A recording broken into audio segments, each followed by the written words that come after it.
Hey, I'm Michael, and this is Michael in the Middle. It's an intergenerational relational podcast for people who are interested in better human interaction. I'm glad you're here.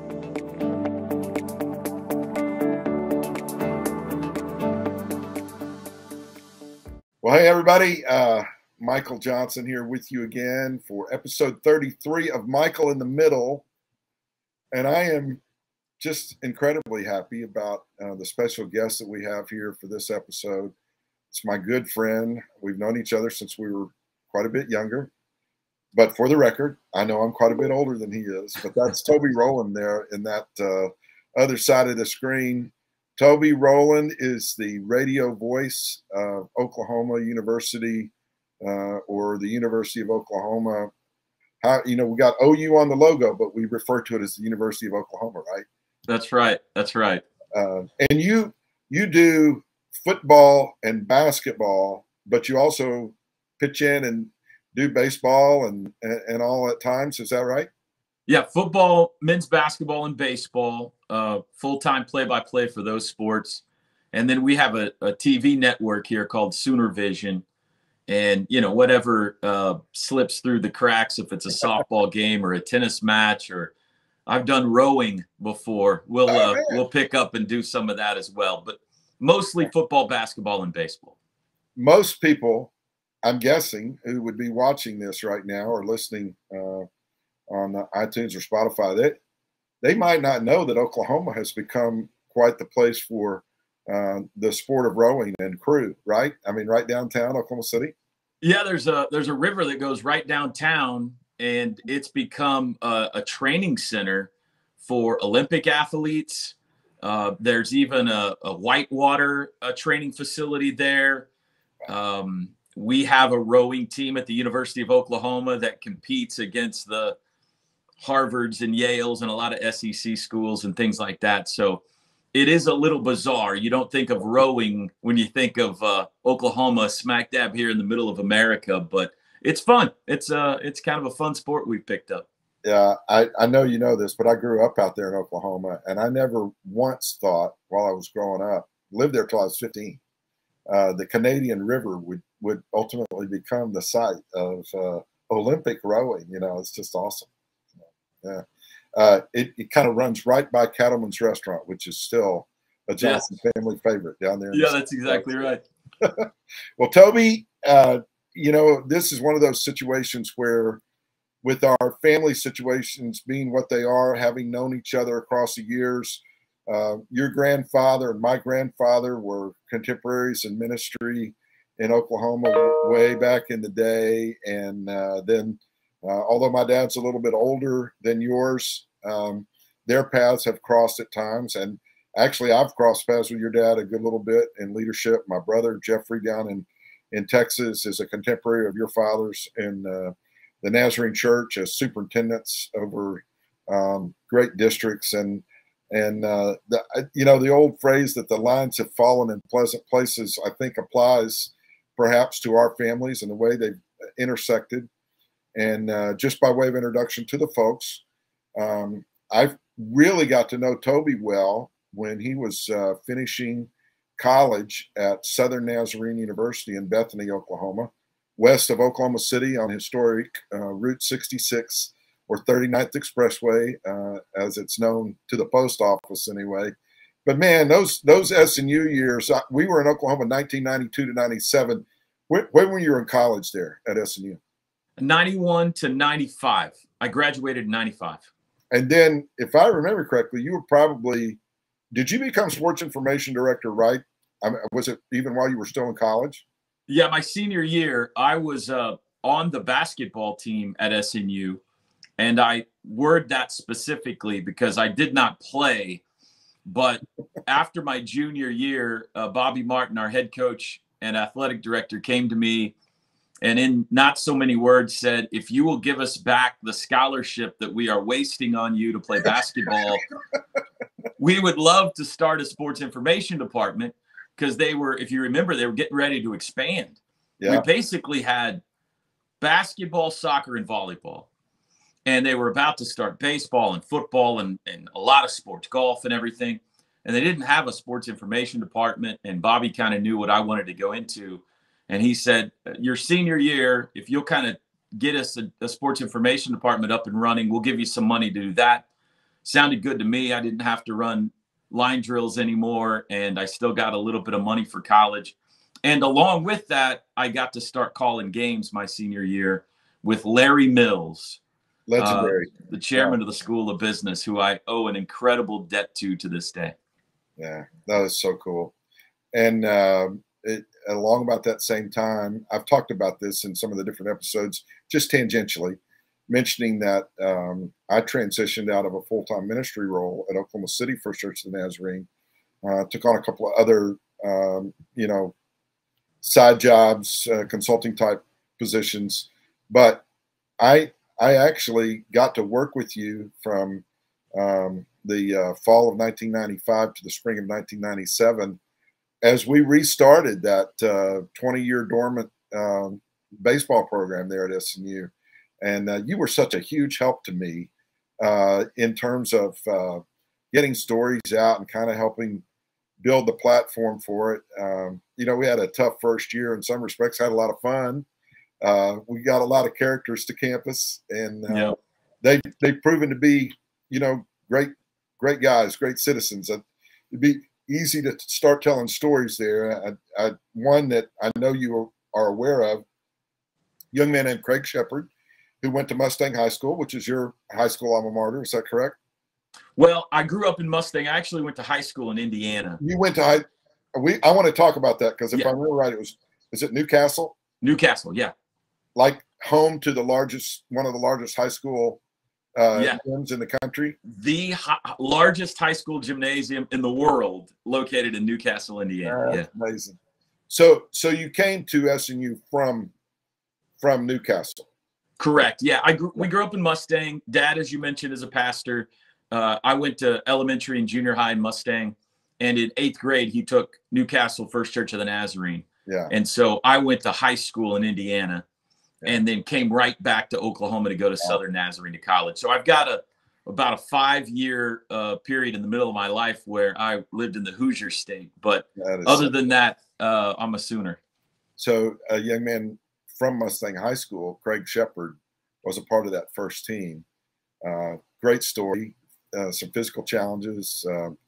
As I remember, a congenital heart condition that, doctors were concerned, about him playing, not necessarily by the time he got to us at SNU, but, no pun intended, he showed a lot of heart and was actually the few times we got to throw him there during that first season, he was fairly competitive. We scored a whole lot of runs. I don't know if you remember that. We averaged like 7+ runs a game, but when you give up 10+ runs a game, it's hard to hard to win them all. But we got it started. And Scott Selby came in there later on, and you had some great coaches through the years that ended up at SNU, and it looks like they're really mashing the ball again this year. What's it like now? And I will get to the story about how you ended up with OU, but what's it like to have grown up, doing all these things kind of in a Nazarene world, to go to a Nazarene college there in Oklahoma. But I know what it's like to work at a Nazarene college and love OU sports, because that's my story too. I can remember sitting, listening to, I think, 1966 or 67 Blue Bonnet Bowl on a transistor radio, things like that. And growing up with Bob Berry being, John Brooks and Mike Treps, and then Bob Berry and some of those great names. I want to get to that OU story, but what's it like to have love for your alma mater and having worked for it? Do you still kind of keep up with what's happening at SNU, even though your life is inundated with Sooner sports? I do. I need to be better. My classmate, Trent May, is the women's basketball coach at Southern Nazarene now, and just doing an incredible job. Yeah. And his son and my daughter are good friends. They go to school together. And so we have, I need to be better, but of course I pay attention to what's going on at Southern Nazarene. It was Bethany Nazarene, as you know, when I was growing up, and Bethany Nazarene was a big part of our life. Dad would take me to basketball games at Broadhurst Gymnasium all the time. We would drive over from Mustang. We'd go watch Todd Thurman and George Torres and, you know, all those greats of SNU past, Lindy Waters. And I would be a ball boy on the baseline and get rebounds for him in pregame warmups. And I loved BNC basketball. We'd go to road games. We'd go to District 9 tournaments. I'd listen to the NAIA tournament in Kansas City. I loved all things BNC.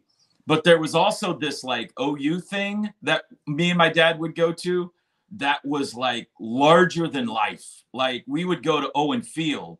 I remember the first time he took me to Owen Field. It was a Bedlam game, and we sat about 60 rows up in the south end zone, and I was blown away. Like the marching band and the crowd and the football game and everything was just too much for my senses as a little kid. And that was like this, like, again, like a larger than life magical world. I grew up going to watch Wayman Tisdale play basketball down in the Lloyd Noble Center and those great teams of Billy Tubbs. And so I loved them both. Obviously, I went to Southern Nazarene, and it was a dream come true to get to play basketball there and be a part of the athletic program and just graduate from the university. And so thankful to this day for all of the professors, coaches, everybody that worked there and works there, President Gresham, who helped me realize a dream. I mean, they pushed me toward a dream that I have, and I will always have a debt of gratitude to them for that. But there was also the University of Oklahoma, which is playing in Orange Bowls and Final Fours and all that kind of stuff. And so I loved them both. You know, I'm to this day a huge SNU fan, and obviously, as we'll talk about, getting to work for the University of Oklahoma is just pinch me stuff. That's so cool. We moved to Oklahoma from Nashville in 1992, and our oldest son Chad would have been about 9 years old at that point, almost 9, and then Brian and Austin were about 3 years younger in succeeding order. And so I took Brian and Chad, the two older boys, to see Oklahoma and USC play in that fall of 1992. And it was Gary Gibbs's last year, you know, and everybody was complaining about 8-4, 9-4, whatever that final record was. But that's when my boys, those two older boys especially, got hooked on Oklahoma Sooner football. And still, even though they graduated from high school here in Tennessee, they're OU nuts, you know. And some of those same things that you're talking about, we were up in that northwest end zone. Well, not even the end zone.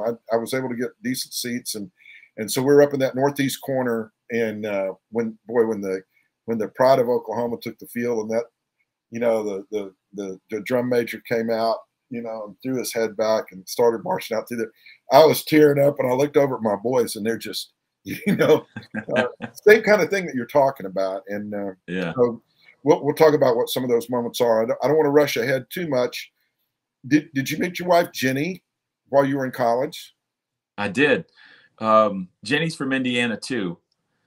We met at Southern Nazarene though, and Trent May, who I was just talking about, now the women's basketball coach, he and I were studying in the library one night, and he said, "Did you know that girl over there is from Indiana?"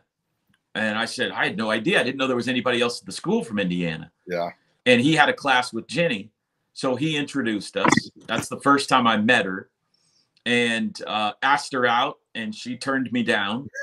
And about a month later, I asked her out again, and she reluctantly said yes.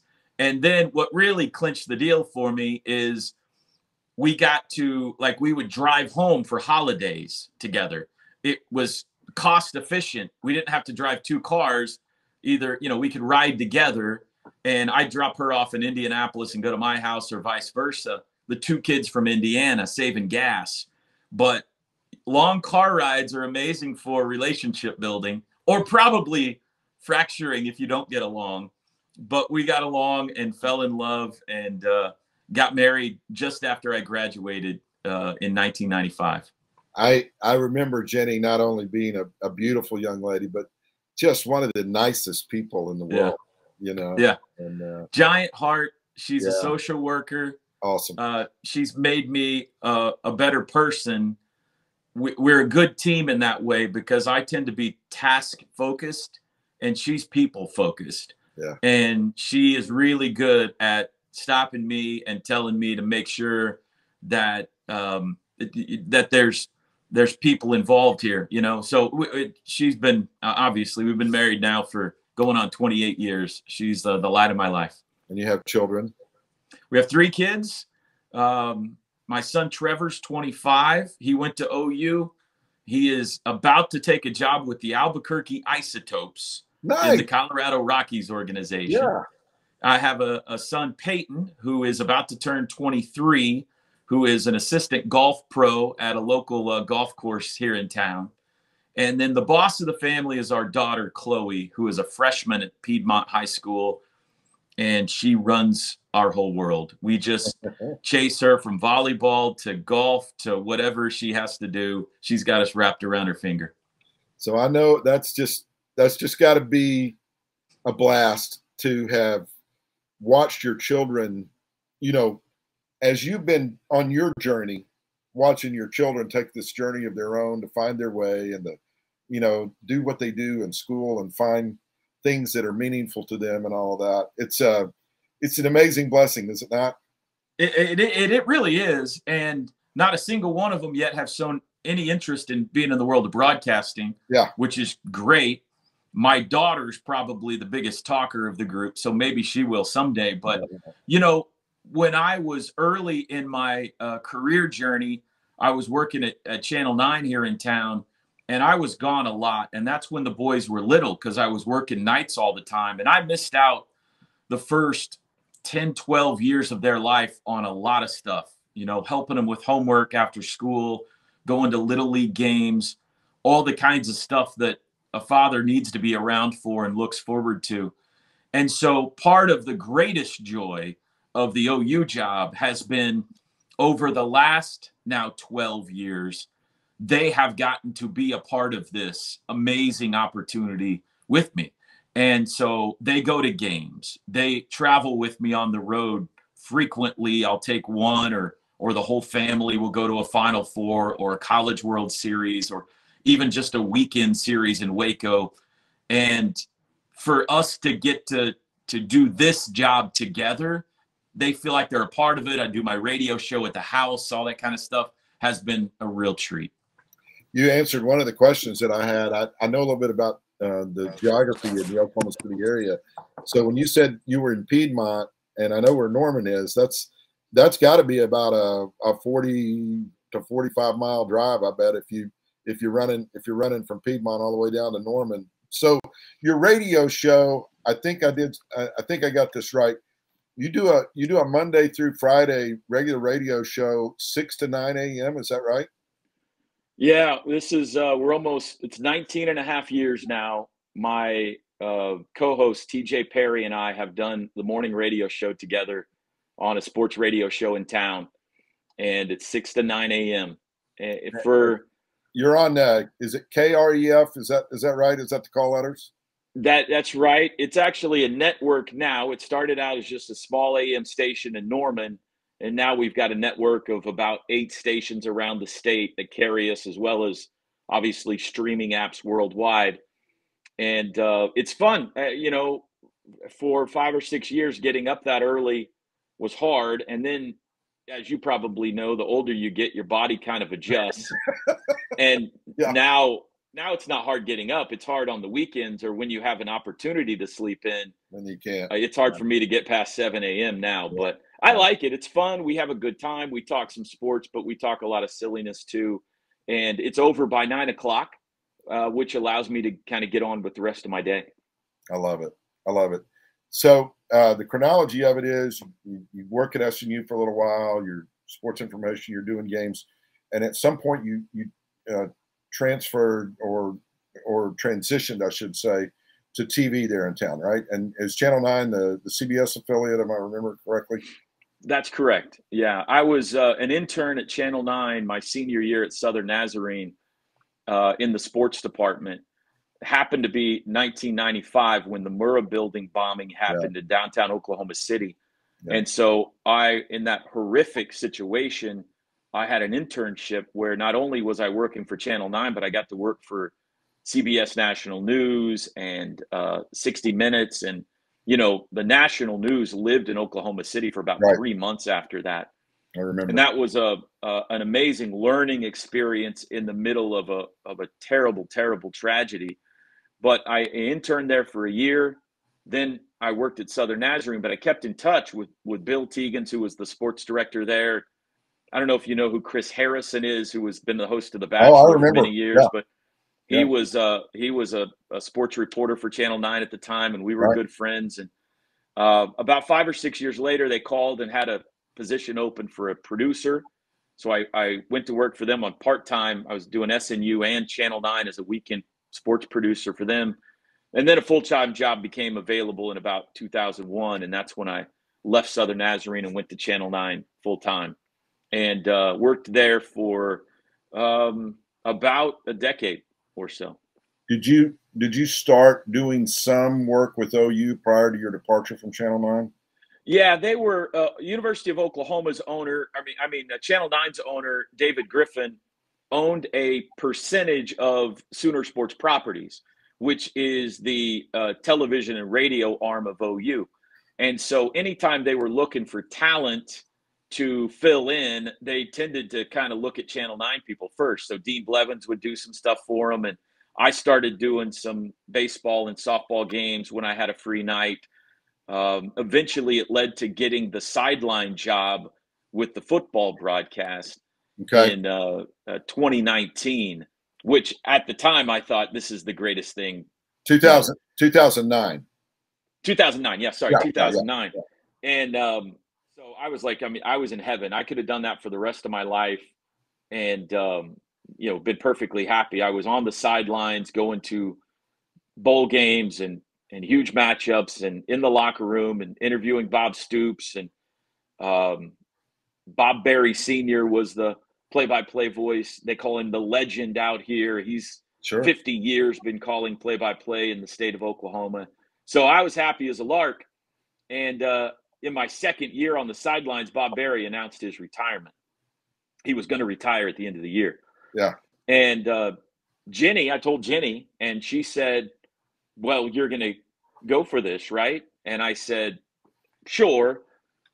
It's my dream job. It's the greatest job I could possibly think of in the world. Growing up a Sooner fan, to be the voice of the Sooners, it would be a bigger thing to me, and I'm being honest about this, than being the voice of the Yankees or the Dodgers or any professional sports team. I'm going to go for it. But you got to understand, Jen, like this is a kingmaker of a job. This is Walter Cronkite, Kurt Gowdy, John Brooks, Bob Berry. It's probably one of the top 5 college jobs in America. I've called 5 or 6 years at Southern Nazarene. There's going to be guys from all over the place that are going to want this job who have a much better resume than me.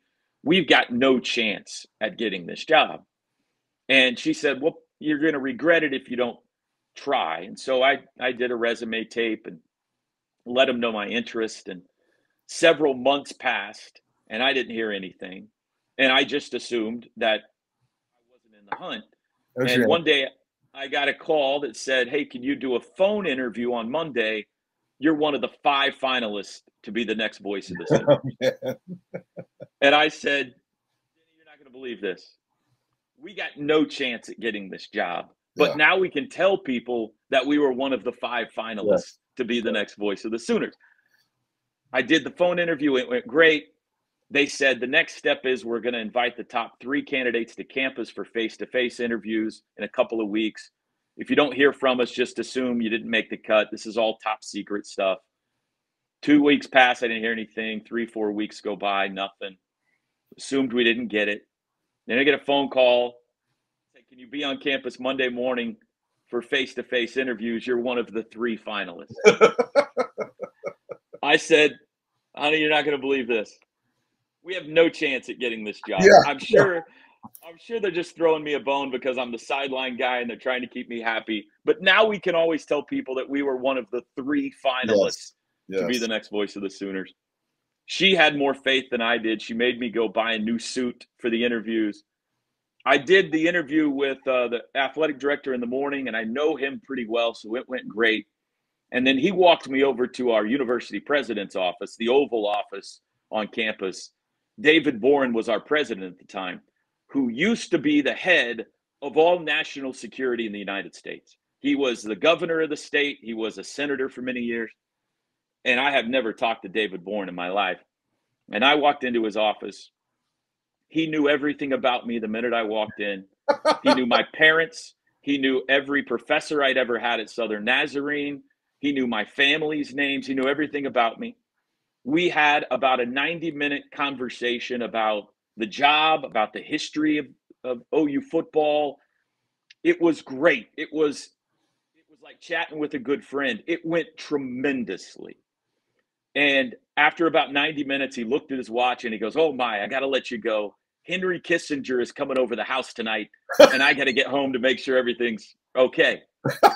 I said, "Mr. President, that's the first and last time anybody's ever going to tell me they got to let me go because Henry Kissinger is coming over the house." Yeah. But I left David Bourne's office. I grabbed my cell phone. I skipped across campus, and I called my wife, and I said, "We might get this job." Yeah. And she said, "Don't get your hopes up." And about 3 days later, we got a call offering us, said, "We're calling to offer you the job as the next play-by-play voice at the University of Oklahoma." Mm. And that was 12 years ago now. And I still get emotional thinking about it. I cried like a little baby. I was home alone. Called my wife, who was at a Mexican restaurant with friends, and I told her the news, and she screamed, and all her friends thought she had burned herself on the Mexican food. And I said, "You can't tell anybody. They're going to have a press conference. It's all top secret." And for about 3 days, I was walking around every grocery store and place in town. I wanted to just run up to people and shake them and say, "You're not going to believe what's about to happen." Yeah. And it happened. And it's been greater than we could possibly imagine. I mean, the places we've gotten to go, the games we've got to call, the people we've got to meet and work with, and the way it's changed our life. We knew that day it was going to change our life, but we didn't know the magnitude to which it would. And it's been an unbelievable journey. So I've got a couple of clips that we have permission to share here, and I'm going to drop those in here. And then I want to follow up with, just a couple of questions I have about how you shift gears between the sports and different things like that. I mean, you have some signature calls that I want to talk to you about and all of that. But for now, I just want to give the folks an idea. The first set of clips are 2 or 3 calls from the Red River rivalry from 2021.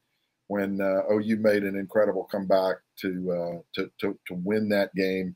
You'll hear Toby on the football call, and then we'll go a little bit further back even than that in OU basketball history when Buddy Hield hit an incredible shot to beat West Virginia. Our producer Rob Walls is gonna cut these together for you, and then we'll come back and we'll talk a little bit about what it's like to be in that moment. Good hold down, kick is away, and it is good.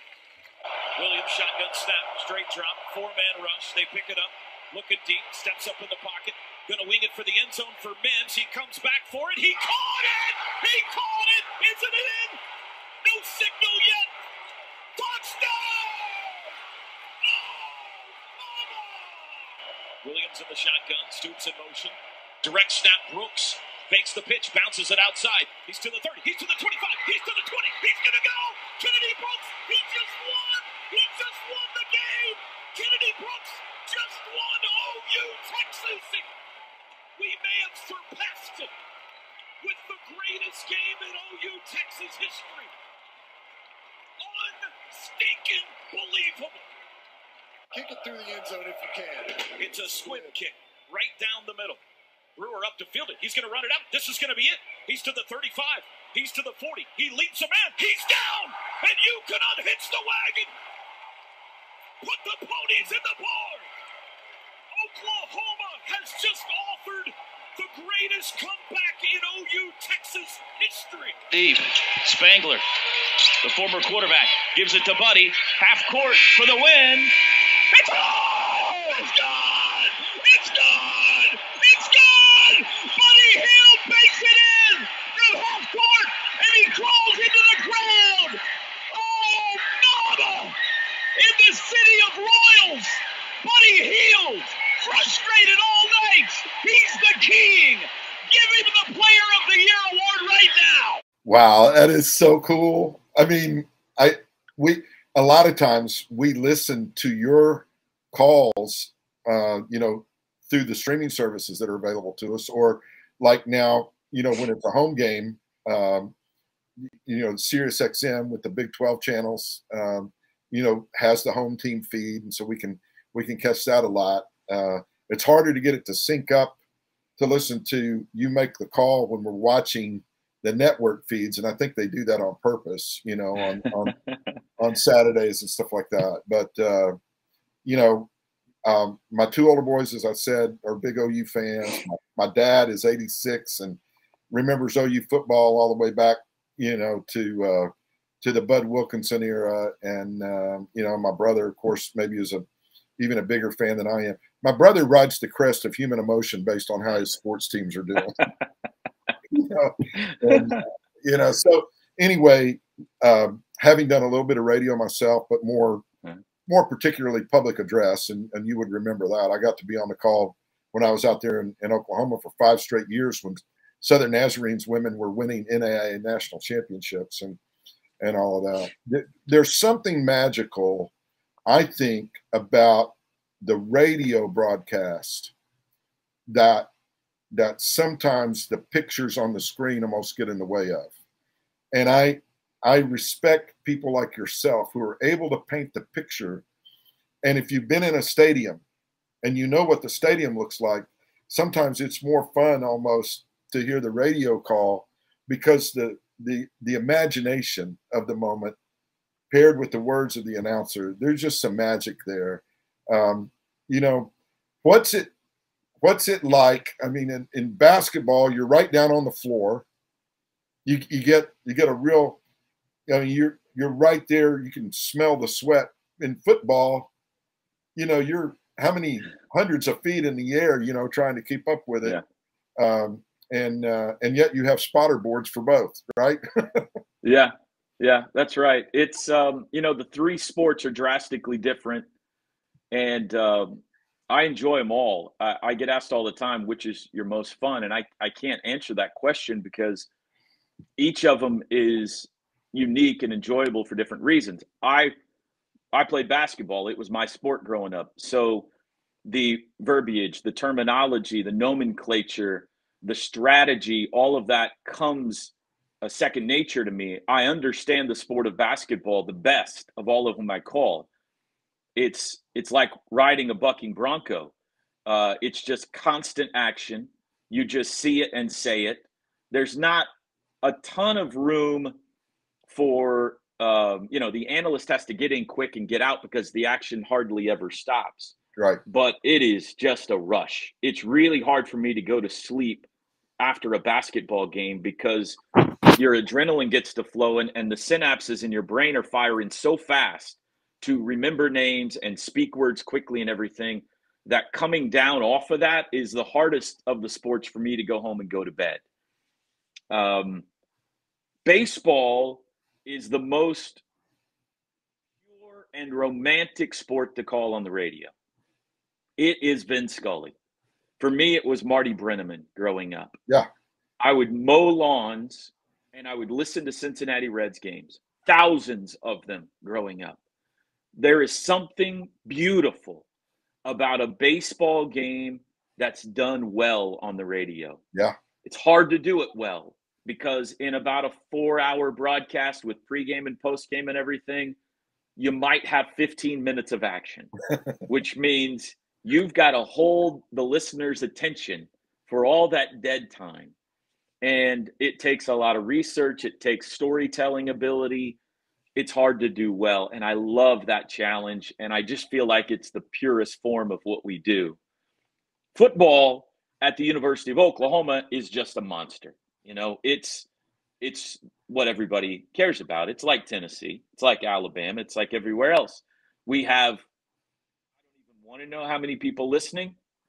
We're on dozens of radio stations and streaming sites and satellite radio and everything around the world. I've got 5 people on the air at once. It's a 7 or 8 hour broadcast. And it's just, and the whole week builds to this one broadcast. And it's just, you know, it's a monster. The actual executing of a football call is the easiest. You know, it's very kind of militaristic, and there's a formation, and then you have about a 7-second play, and then there's the new down and distance, and then you let your color guy talk, and then here's the formation again. And it's pretty repetitive. There's not a lot of area for creativity in football as compared to the other sports. But the fact that it's such a big monster of a broadcast is really what makes that so much fun. Where did Oh Mama came? Where did that come from? Was that a football or basketball, or how far back does Oh Mama come in for you? So it was the first year. Really, the 2 things I'm kind of known for are Oh Mama and Unhitch the Wagon, and those both happened in the first year of football. Oh Mama was accidental. Just, you know, my dad, you know, your family's a lot like my family. Nobody curses in my family, but we've got all these creative things to say on exclamatory moments. And that's just kind of something that a preacher from Mustang, Oklahoma, who is originally from Tennessee, would say when he'd get excited about something. It's like, oh, mama, you know, it's just, so it was a play my first year. Somebody scored a touchdown that was exciting, and I declared, oh, mama. And the highlights, as they tend to do in Oklahoma football, get replayed quite a bit. And there was some positive feedback to it. So I kind of kept doing it. To be honest with you, I don't say oh mama very often at all. Yeah. It's probably 5 times a year in football.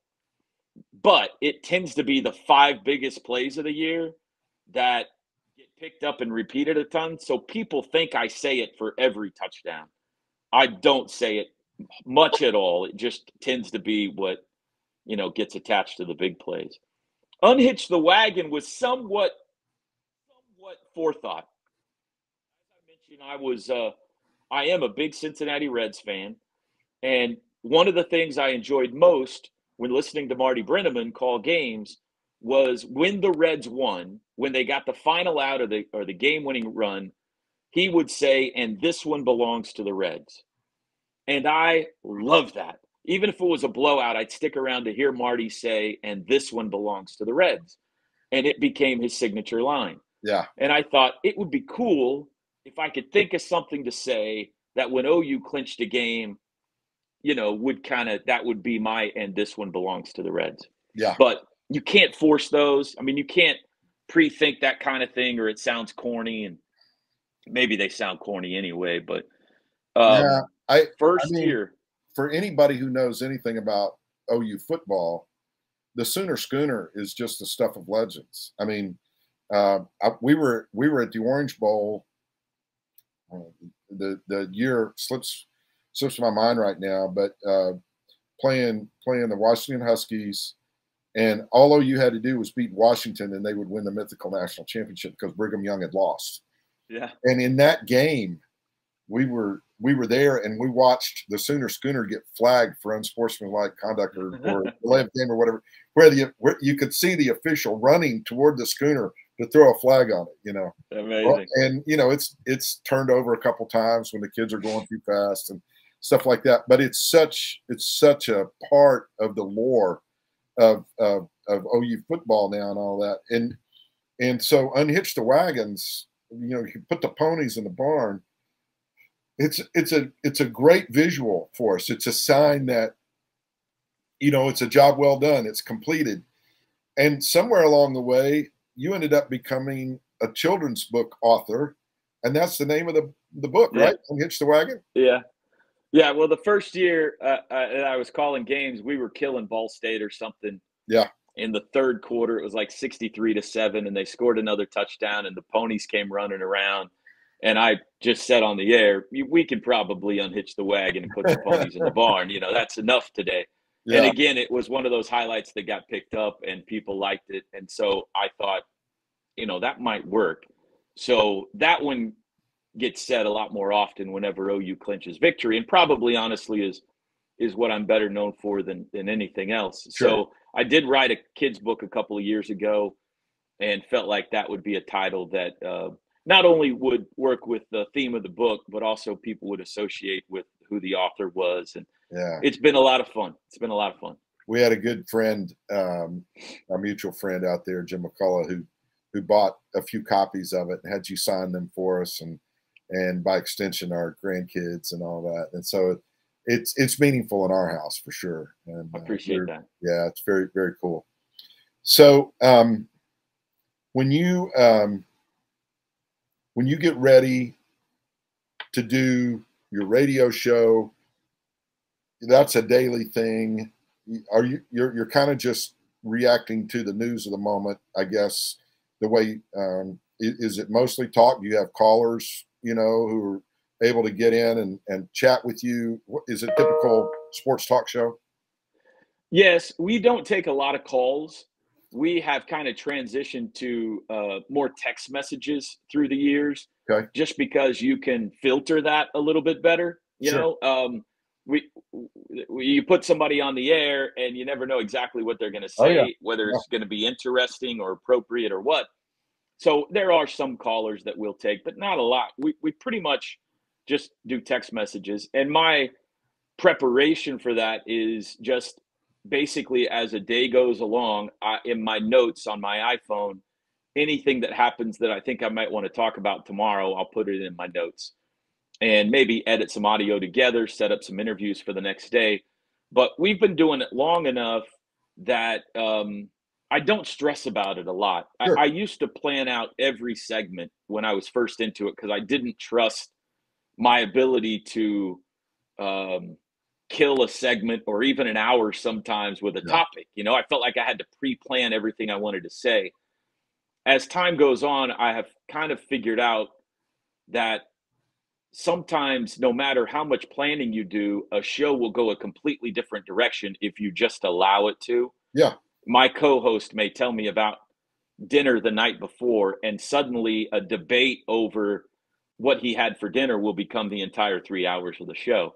So it's not high intelligence sports radio. Because of my job, I think our hook is that we probably get the best access and interviews in town with the University of Oklahoma because we have access to the coaches and the athletic director and everything that not everybody else has. But we keep it pretty light, and I get to do the show here at home, and it's been increasingly stress-free as the years have gone along. It's a lot of fun. That's fantastic. When you're getting ready to call a football or basketball or baseball game, the natural preparation of at least looking at rosters and getting familiar with, the people on the other team. Your team well. You have all that sort of insight, but you kind of have to study up on the opponent, right, for the games. Yeah. That's my professional job. So I've got to be a little bit more serious about when I'm calling games. So for a football game, for example, you mentioned spotter boards. In front of me when I call a game, and all play-by-play guys do this, Bob Kessling at Tennessee and NFL, everybody has boards that they put in front of them. Mine are 11 by 17, and they've got the offense and defense for both teams in front of them or on them. And pretty much my week is a process of getting all the information I think I could possibly need for that game on those boards. Biographical and statistical information for sure, but also anything else, human interest, story-wise, injuries, things that have happened earlier in that year, potential things that could happen in this game. Try to get everything I could need on those boards so that while the game's going on, I don't have to look anything up. Now, that's impossible to do. Yeah. There are sometimes something happens that you couldn't possibly have planned for, and you have to look it up. But that's the goal. And so I spend a significant chunk of hours every week getting my spotter boards ready. In addition to that, writing pregame, editing audio for pregame, arranging interviews with coaches and advertisers who want to be in our pregame show or halftime show or whatever the case may be. Trying to be as knowledgeable as possible. Now, I'm not the analyst, so I will watch some games of our opponents, but not like Teddy Lehman, my color analyst, will, or those other guys. They got to understand what the offense and defense are trying to do. I got to make sure I get the names right and the yardage and 1st and 10 or 2nd and 8 and make sure it's a touchdown when I say it's a touchdown, all that kind of stuff. So most of my preparation is about those spotter boards, about making sure I understand how to pronounce all the names, and about making sure my 2-hour pregame show is tight and entertaining. And it takes all week. I mean, it's a multi-day process. I always effort to be done by Friday night when I go to bed. Because if I don't, I found out I don't sleep great. If I still have something to do on Saturday, I don't sleep great Friday. And that's I think a big part of being able to perform well is getting a good night's sleep. And I also, like fans, want to be able to wake up on Saturday and enjoy a game day and feel like I'm prepared and ready to go. So as much as possible, I try to get all the hay in the barn by Friday night. The hay in the basketball's a shorter preparation. You know, it might be a 6 to 8 hour preparation for a game. Baseball's somewhere in the middle. Baseball, there's a lengthy preparation for game 1 of a series. And then once you've got that, games 2 and 3 are pretty easy. You just follow the storylines from there. But you've got to – I heard Vince Scully say one time, if you don't enjoy preparing to call games, you're not going to be any good at it. And that really resonates because a lot of the fun for me is getting the note packets from the teams. Yeah. My wife makes fun of me all the time because it's like an Office Depot in my office. I've got every highlighter under the sun and backup highlighters and every colored pen and pencil. And I love making my charts. I love making my boards. I absolutely am addicted to the preparation. And so I think you've got to be that way to be able to, you know, then on game day, show up and do a good job. Yeah. What's you mentioned advertisers because I follow you on Twitter in particular. I see you piling into a Chevrolet, vehicle from Landers Auto Group there in Norman, and you're stopping at Love's, along the way. You drive to a lot of these games, don't you? I do now. That might be about to change in the SEC. We are fortunate in Oklahoma in the Big 12 to be kind of right in the middle of our conference. And so we can drive everywhere except for West Virginia pretty easily. Iowa State's about an 8-hour drive, but still, I've done it many times. Yeah. It's easier for a baseball series and even a football game to have some wheels, to be able to come and go as you want, to get to the stadium when you want. I'm fortunate enough to have a sponsorship with a car company and Love's Travel Stops to help with gas and everything. And so that's become a deal. I don't mind driving, especially if I'm with my guys.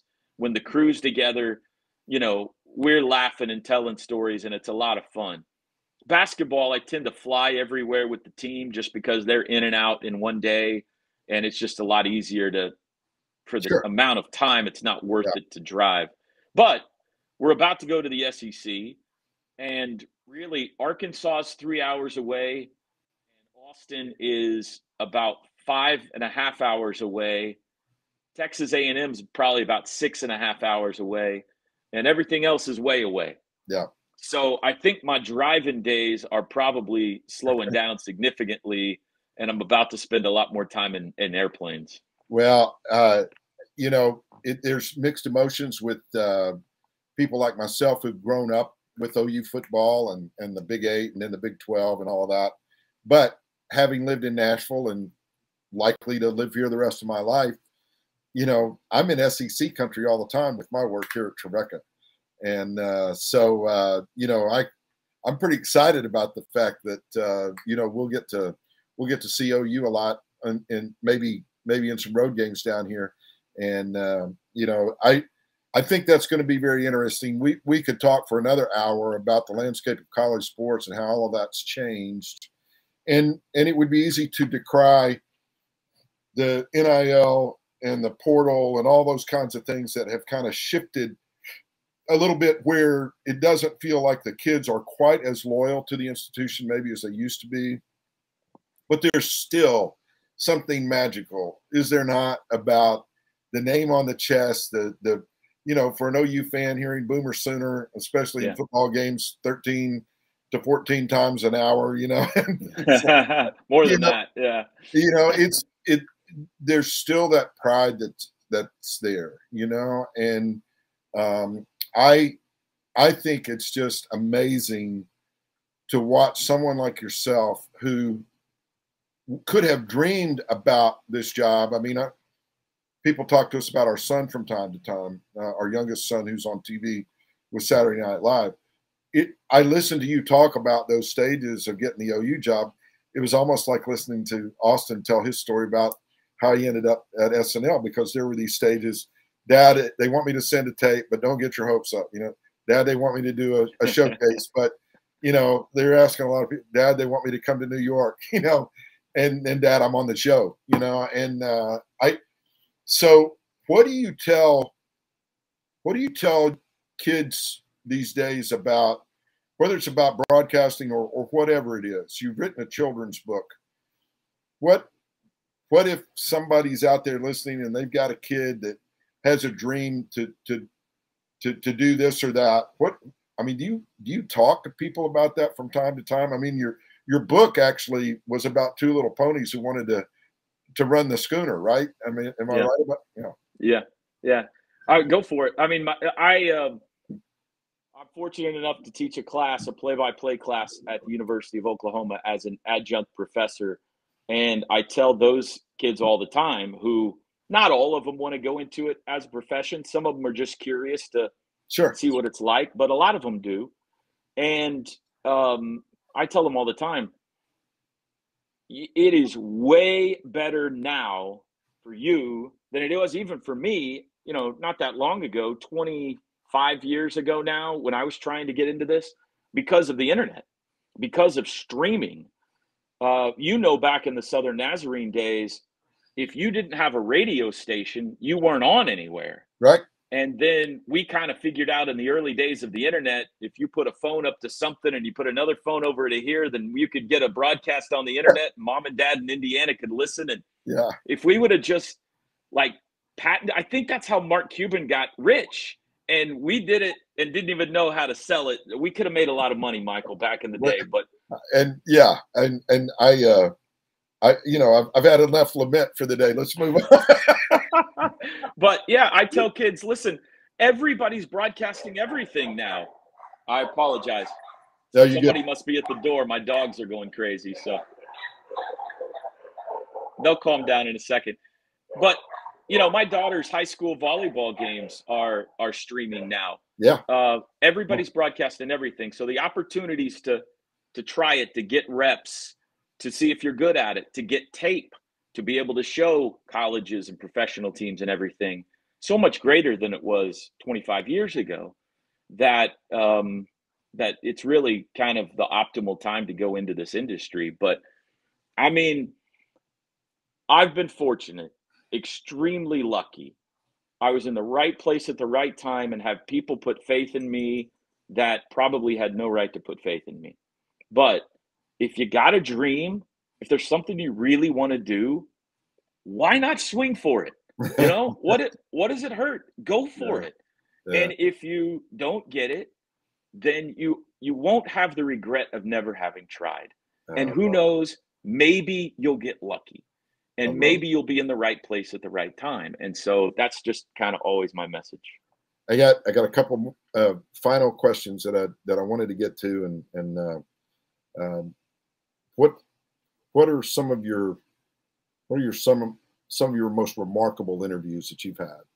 With some of the legends of the game, especially related to Oklahoma sports. I had an opportunity, I guess it was 2 years ago now. Nebraska was coming to Norman. We played a home and home with Nebraska on the 50th anniversary of the game of the century the last 2 years. 2 years ago, they came to Norman, and I got to do an interview with Barry Switzer and Tom Osborne together. Unbelievable. Unbelievable. Those were the kings when I was a little kid. Sure. Surefire Hall of Famers, Mount Rushmore college football coaches, bitter rivals back in the day that are now in the twilight of their lives and are reflecting on their careers. And the amazing thing was when I asked them about the game of the century, which is when 1971, both of them could remember every play they called. Yeah. Tom Osborne was the head coach. Barry Switzer was the offensive coordinator for the University of Oklahoma. And we watched the game back together. And Barry could remember, we did this because you did that. And Tom would say, well, we did this because you did that. It was astonishing. So that's really one of the great highlights that have had the opportunity. Over even just the last 12 years, we've had some amazing athletes. Buddy Hield, you showed that highlight. By the way, that shot didn't count. The Buddy Hield highlight, after I gave this call that I was so proud of, they waved off the basket because it came after the horn. So it's known in Norman as the greatest call that never mattered around here. Yeah. But Buddy was an amazing character. Baker Mayfield, an amazing character. Kyler Murray, a transcendent two-athlete star around here. And so it's been a lot of fun. We've had, coaches that get fired or retire or come back and have numbers put in the rafters of great athletes like Blake Griffin. And we had the Selman brothers last year who dedicated their statue, and we're all here together. And so it's been unbelievable. It's been really a treat. What's one or two things you want people to know about you besides, your voice on the radio? What do you hope people remember about you? Boy, that's a good question, Michael. I think that what is really important to me is that when people watch me or listen to me on the radio, watch me go about my career, that they see someone who is trying to live a Christ-first life. And this is a secular job that I'm in to a great extent. And it is not always appropriate to preach to people in the job that I have. But I can live a life, or try to live a life, that people can watch and say, something a little different there. Yeah. I wonder what that's about. And I don't think I'm always successful at it, but it's a quest. And so somewhere in there, I think, is the answer to your question. Yep. I want to be really good at what I do as a profession. I don't care if people, I do care. I want them to want me to be their play-by-play voice, but I don't go on chat rooms or Twitter and see their opinion. You can't do that, or you would be in the fetal position in the corner in a second. Yeah. But I want to be good at what I do, but I also want people to look at me and say that, that's a good person who's trying to live a Christ first life. I love it. I can't think of any better way to wrap this up. Toby, I told you a little bit about this podcast and what it's about, and I'm trying to talk to people who are in a variety of roles, different, some in ministry, some, in situations like yourself where you're exposing, your life in a way, and a little bit of who you are to literally millions of people at times. But the bottom line is that the people that you encounter each day in person, they're the ones that you have a chance to make the biggest impact on, because if we get in the middle of doing something good for somebody else, we see the good that it can do for us in the process. And man, you've been in the middle of some of the most amazing moments in sports history across these last 12 years, and even before that, extending back across your career. But this is what I know about you. The very thing that you hope people see in you, I believe, is seen daily, because it's hard to separate the person that you are from the persona that you portray, even when it's in the midst of a very exciting atmosphere like college athletics. And as a longtime friend, I'm really happy for you. But as an admirer of someone who practices their craft in an excellent way, I'm just really proud of you. I think it's the coolest thing in the world to be able to be involved in what you're doing, something that's so fun and life-giving for you. But I think you're pouring that back out into the people that you work with, and for the listeners who hear that voice that now is taking its place in the long line of legendary sports figures in the state of Oklahoma and beyond. And I'm just really thrilled that you were able to join us here on the pod, and hope that people's lives will be blessed, by the opportunity to hear that amazing voice. I appreciate it. It's great to just see your face again, man. And I hope that being in the SEC means that we'll run into each other a little more often in the future. Boy, wouldn't that be fun? Yeah. That's Toby Rowland. I'm Michael Johnson. Get out in the middle of doing something good for somebody else. It's going to make the world a better place. We'll see you next time. So in addition to the Michael in the Middle podcast, I'd also like to let you know that I'm available for speaking engagements, either to a group, churches, or civic organizations, particularly in the area of generosity. But I'm also very interested in the idea of encouragement. This is a world that bends itself toward beating other people down, beating other people to the punch, beating other people to the prize. And in a world that is so polarized, discouragement and despair seems to be at an all-time high.